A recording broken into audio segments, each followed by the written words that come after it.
سوال نمبر 2، ایمان اور احتساب کے ساتھ روزے اور قیام کے کیا معنی ہے؟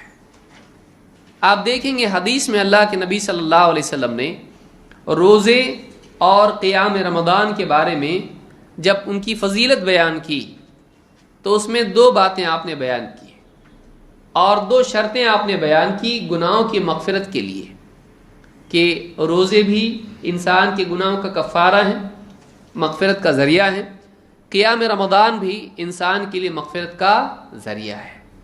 لیکن یہ مغفرت حاصل ہوگی کس کے لیے، کس کو حاصل ہوگی اور کس بنیاد پر حاصل ہوگی؟ 2 چیزیں اگر روزوں میں اور قیام رمضان میں ہوں گی تو ہی مغفرت ہوگی، اور وہ 2 چیزیں کیا ہیں؟ ایمان اور احتساب۔ جس کے روزے میں اور تراویح میں ایمان اور احتساب ہو اس کی مغفرت ہوگی۔ معلوم ہوا کہ 2 چیزیں ضروری ہیں۔ یہ 2 چیزیں کیا ہیں اور اس کا کیا مطلب ہے؟ آئیے کہ کر کے دیکھتے ہیں۔ اللہ کے نبی صلی اللہ علیہ وسلم نے 2 حدیثوں میں 2 باتیں بیان کی، فرمایا من صام رمضان ایمانا واحتسابا غفر له ما تقدم من ذنبه، جو روزہ رکھے رمضان کا، یعنی رمضان کے روزے رکھے ایمانا واحتسابا، ایمان اور احتساب کے ساتھ، اس کے پچھلے سارے گناہوں کی مغفرت ہو جائے گی۔ یعنی رمضان کے روزے رکھیں ایمان اور احتساب کے ساتھ، اس کے پچھلے سارے گناہوں کی مغفرت ہو جائے گی۔ اسی طرح سے آپ نے فرمایا من قام رمضان ایمانا واحتسابا غفر له ما تقدم من ذنبه، جو رمضان کے مہینے میں قیام کرے یعنی تراویح کا اہتمام کریں، اس کے ایمان اور احتساب کے ساتھ اس کے پچھلے سارے گناہوں کی مغفرت ہو جائے گی۔ ان دونوں حدیثوں میں آپ دیکھیں گے کہ 2 چیزوں کی، یعنی 2 چیزوں کو بطور شرط بیان کیا گیا ہے، ایمان اور احتساب۔ ایمان اور احتساب، یہ 2 چیزیں، ایمان اور احتساب۔ اس کا کیا مطلب ہے؟ تو معلوم ہے کہ آپ کو روزے بھی ایمان و احتساب کے ساتھ رکھنے ہیں، اور آپ کو تراویح کا اہتمام بھی ایمان و احتساب کے ساتھ کرنا ہے، تب جا کر یہ آپ کے لیے مغفرت کا ذریعہ بنیں گے۔ یہ 2 چیزیں کیا ہیں؟ ایمان کے ساتھ روزے رکھنے کا مطلب یہ ہے کہ اللہ کے وعدوں پر یقین۔ نمبر 1، ایمان کے ساتھ روزے رکھنا، ایمان کے ساتھ تراویح کا اہتمام کرنا، اس کا مطلب یہ ہے کہ جو اجر اللہ تعالیٰ نے اس کے لیے بیان کیا ہے، جو وعدے اللہ تعالیٰ نے بیان کیے ہیں روزے اور تراویح کے لیے، اس میں ایمان ہو کا مطلب یقین ہو، کہ جو وعدہ کیا ایسے شک نہ ہو، یقین ہو۔ نمبر 2، احتساب کے ساتھ ان وعدوں کی یا اجر کی امید اور طلب میں آدمی عمل کرے۔ یا 2 الفاظ میں آپ اگر اس کو کہیں مختصر تو ایمان سے مراد یقین ہے اور احتساب سے مراد طلب ہے، طلب ہے۔ اور 2 کمیاں آدمی کے ہاں ہوتی ہیں عمل کرنے کے اعتبار سے۔ کوئی وعدہ کیا جائے کہ تم ایسا کرو تم کو یہ عطا کیا جائے گا، اگر کوئی وعدہ ہو کہ تم یہ کام کرو گے تم کو یہ ملے گا، کبھی یقین نہیں ہوتا ہے، کبھی طلب نہیں ہوتی ہے، کبھی یقین نہیں ہوتا، معلوم نہیں کہ دیں گے کہ نہیں دیں گے۔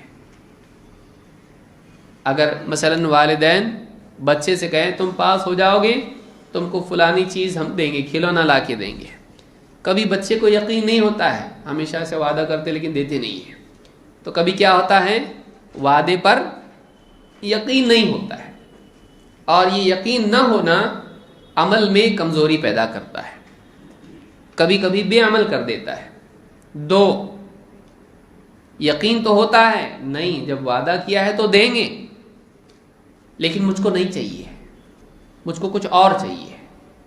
تو کبھی ایسا ہوتا ہے کہ وعدہ اس پر یقین تو ہوتا ہے لیکن اس کی طلب دل میں نہیں ہوتی ہے۔ تو یہ 2 چیزیں ایسی ہیں جو آدمی کے عمل کو یا تو بہتر بناتی ہیں یا تو سست اس کو کر دیتی ہیں۔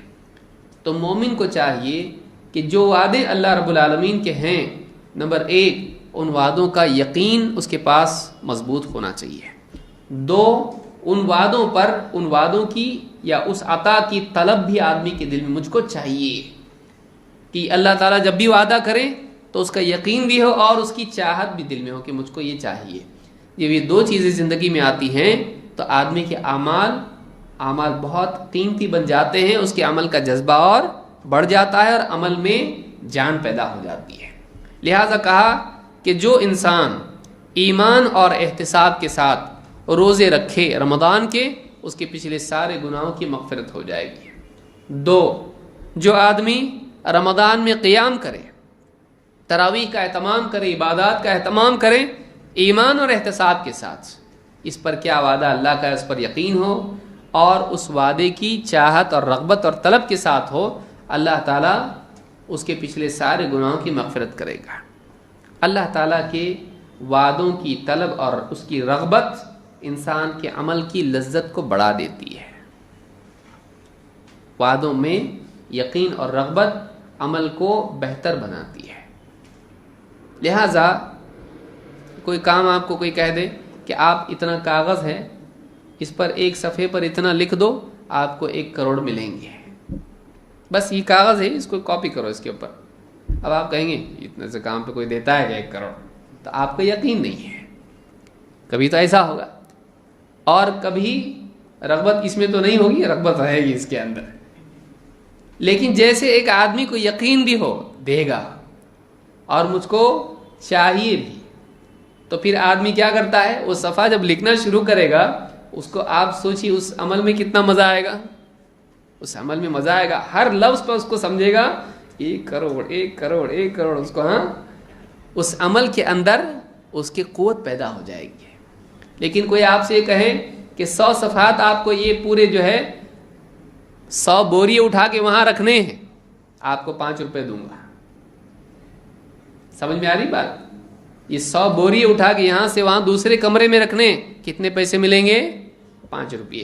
آپ کو رغبت ہے 5 روپے، تو آپ عمل کریں گے نہیں. رغبت نہ ہونا آدمی کو بے عمل کر دیتا ہے.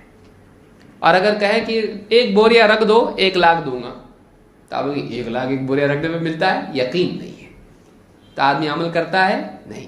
تو یقین اور رغبت یہ دونوں چیزیں آدمی کے عمل میں ہونا چاہیے، تب عمل مضبوط ہو جاتا ہے. اگر دینے والا سخی ہے، سچا ہے، وعدے پورے کرتا ہے، کہے 1 بوریا اٹھا کے رکھو تم کو 1 لاکھ دوں گا، آدمی کو بوریا اٹھانے میں مزہ آئے گا اور کہے گا صاحب اور ہیں. آدمی کیا کہے گا؟ 1 کے بعد اور ہے، میں پورا دن کر سکتا ہوں، کتنے لاکھ ملیں گے. تو آدمی کو اس مجاہدے میں بھی لذت پیدا ہو جاتی ہے جب وعدے پر یقین ہو اور وعدہ اونچا ہو. اللہ رب العالمین عظیم شان ہے. اللہ تعالیٰ کیا دے گا ہم تصور نہیں کر سکتے، اتنی اعلیٰ چیز اللہ دے سکتا ہے. وہ یقین اور وہ رغبت آدمی کے دل میں ہونا چاہیے، تب جا کر عمل بہتر بنتا ہے. ابن حجر رحمۃ اللہ علیہ فرماتے ہیں قولہ ایمانا ای تصدیقا بوعد اللہ بالثواب علیہ. ایمان کے ساتھ عمل کرنے کا مطلب کیا ہے؟ اللہ تعالیٰ کے وعدے اور اس کے ثواب کی تصدیق کے ساتھ عمل کرے، اس کو سچا مانتے ہوئے، اس کی یقین کے ساتھ. اور واحتسابا کا مطلب ہے، کہتے ہیں ای طلبا للاجر لا لقصد آخر من ریاء او نحوہ. یعنی کہتے ہیں کہ احتساب کے ساتھ عمل کرے کا مطلب یہ ہے کہ اللہ کے بتائے ہوئے اجر کی طلب میں اس کے علاوہ کسی اور وجہ سے نہیں، مثلا دکھاوے کے لیے. یعنی آدمی احتساب کے ساتھ عمل کرے کا مطلب کیا ہے؟ اس میں اخلاص ہونا چاہیے. یہ نہیں کہ ایک انسان عمل تو کرے دینی لیکن اس میں نیت ہو دنیاوی. دونوں طرح سے ہو سکتی ہے، ظاہر و باطنی. مثلا ایک آدمی روزہ رکھے اور اس کی نیت کیا ہو، اپنے سے سال بھر ڈائٹنگ تو ہوتی نہیں، رمضان میں ہو جائے گی، گرما گرمی میں سب کے ساتھ مل کے روزے ہو جائیں گے 30، ڈائٹنگ ہو جائے گی. اپنی نیت کیا ہے؟ اگر ڈائٹنگ کا اس کو شوق نہ ہوتا تو روزے بھی نہیں رکھتا، لیکن وزن کم کرنا ہے اور ڈاکٹر بولا آپ کو ضروری ہے، اس وجہ سے روزے رکھ رہا ہے. اصل غرض و غایت اس کی یہ ہے. تو یہ کیا ہے؟ یہ اس نے اللہ کے لیے نہیں رکھا. دوسرے دکھاوے کے لیے رکھے کہ لوگ تعریف کریں یا لوگ برا نہ کہیں۔ ریا دو طرح سے ہوتی ہے، ایک عزت کمانے کے لیے، ایک عزت بچانے کے لیے ہے نا، صرف کمانے کے لیے نہیں ہوتی ہے۔ مثلا آدمی روزے رکھے اس لیے کہ اگر میں نے نہیں رکھے تو لوگ نام رکھیں گے، بچے روزے رکھ رہے اور آپ نہیں رکھ رہے، تو عزت بچانے کے لیے آدمی عمل کرے، یہ بھی ریا ہے۔ اس لیے کہ دونوں صورتوں میں کیا ہے، لوگوں کے دلوں میں اپنے مقام کو بنانے یا بچانے کے لیے عمل کر رہا ہے، اس لیے نہیں رکھنا چاہیے، اللہ کی رکھنا چاہیے۔ تو احتساب یہ ہے کہ کسی اور غرض سے عمل نہ کرے، اللہ کے لیے عمل کرے۔ تو یہ دو جو باتیں ہم نے سیکھی، یہ اصل اور بنیاد، اس لیے میں نے زیادہ تفصیل سے اس کو سمجھایا۔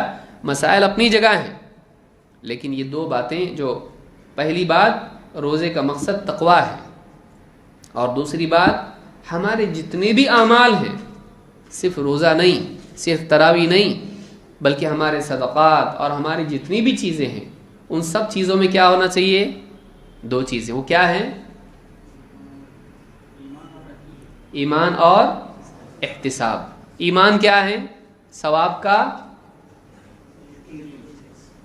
ہاں سب ہاں بول رہے آپ لوگ، پھر کیا کہیں کہاں آپ لوگ؟